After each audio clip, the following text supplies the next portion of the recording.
welcome, welcome. Thank you. Great to have you. It is good to be here. Can you, real quick before we get into it, tell me if these things are true. So you knew Chris's older brother, Butch. I knew the family. You knew the family. Tough family. Chris claims when he was 14, 15 years old, he's playing basketball with Isiah Thomas. That is true. That's a true story. That is true. That used to be one of the highlights. Yeah. When I visited, he showed me all his dribbling drills. He played me one-on-one, left-handed. I think he took my money because we had a little bet. I can't remember if he accepted it because, you know, Isiah's not one to turn down a bet. Right. Beat up on me as a 14-year-old, left-handed only. That's because his older brother was showing me the ropes. When I first got to Indiana, I played with his older brother, Butch. And like I said, you want to talk about a captain, somebody tough, who taught you the ropes. His older brother was great to us. Nice. He took our money, but he was great to us. It's a theme. It's a theme. All right, so since we've got one of the best point guards ever with us, let's talk about the most hyped point guard in recent memory. Nice game for Lonzo Ball last night. 10 points, 8 rebounds, 8 assists, including one to Brandon Ingram for the game winner. But on the season, Lonzo's still shooting just 32% from the field and 24% from three. So, Isiah, I ask you, does Lonzo look more like a bust or a star in the very slow making? I think he's going to be a star in the slow making. It's always difficult to come into Los Angeles and be what Magic Johnson was at 19. That very rarely happens. But where he's at right now and where he's progressing, he's touching every box on the stat sheet. He rebounds, he assists, he's a great teammate. I've never heard any of his teammates complaining about him, whether he was in high school, at UCLA, and even now. And his father has a big personality, but he doesn't. I mean, when you know, he looks like he's a guy that you want to play with. And if he was averaging 12 points, 8 rebounds, and 8 assists, it would be a totally different conversation. But because he's not in double figures yet, and I think he will be, his shot will get better, his free throw shooting will get better, he'll learn how to score in the NBA. He's doing all the hard things right now in terms of defending, rebounding, and assisting.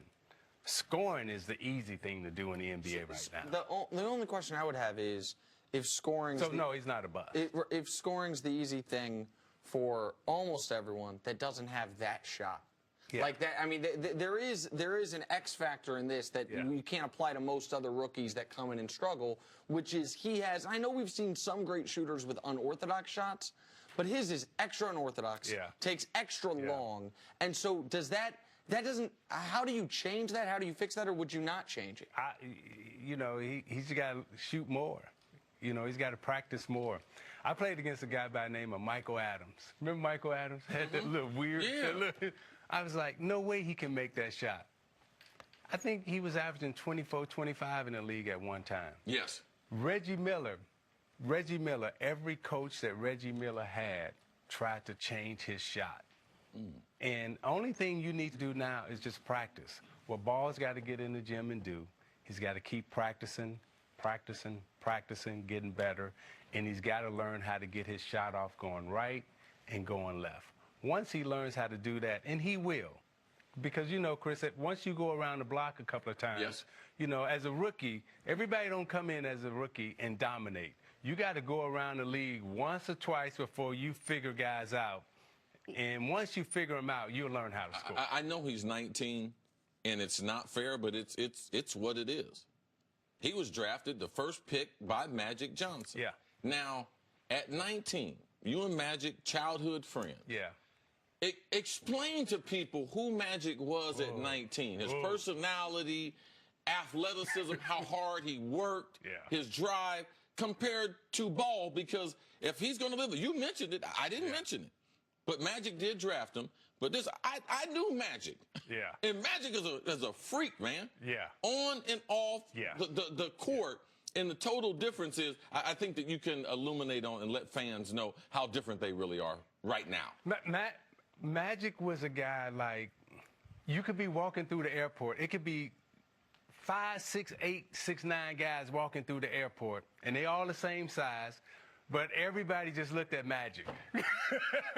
I mean, your eyes just was drawn to him. He had the charisma. He just had that. He was a natural leader. He had that thing, right? And as you said, he was a natural leader. He was a winner.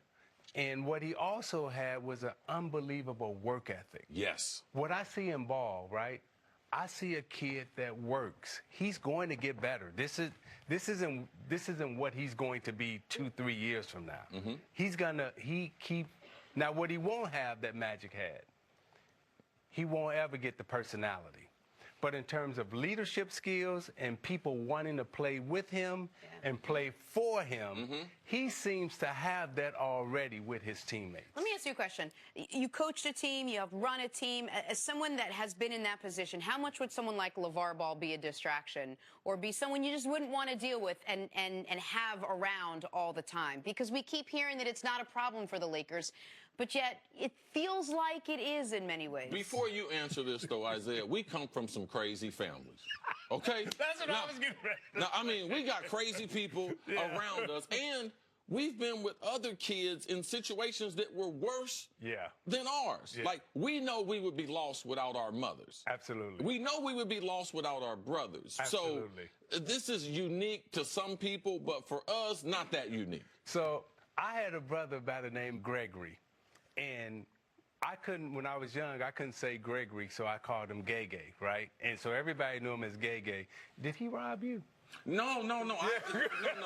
Because my brother used to rob introduced me to everybody. him. You introduced me to him. Yeah, my brother would But I rob do my remember friends. him being at the game in Indiana and showed up at the game with no tickets and 12 people and told the usher, I brought the show. He said, what? I brought Isiah here. I'm Gay Gay. Yeah. Open up the gate. He said, how many with you? He said, I don't know. Count them. 1, 2, 3, 4, 5, 12, sir. They let him in the game at Indiana University. Yeah. And Coach Knight didn't say anything, right? No. So what I'm saying is, this isn't a new thing. The only new thing is y'all know about it now because we got social media, Facebook, Twitter, so forth and so on. The NBA has handled this forever. Hey, my mom, rest her soul, when she first came in the game, her and my aunt, they would come to the game. They was packing. Right?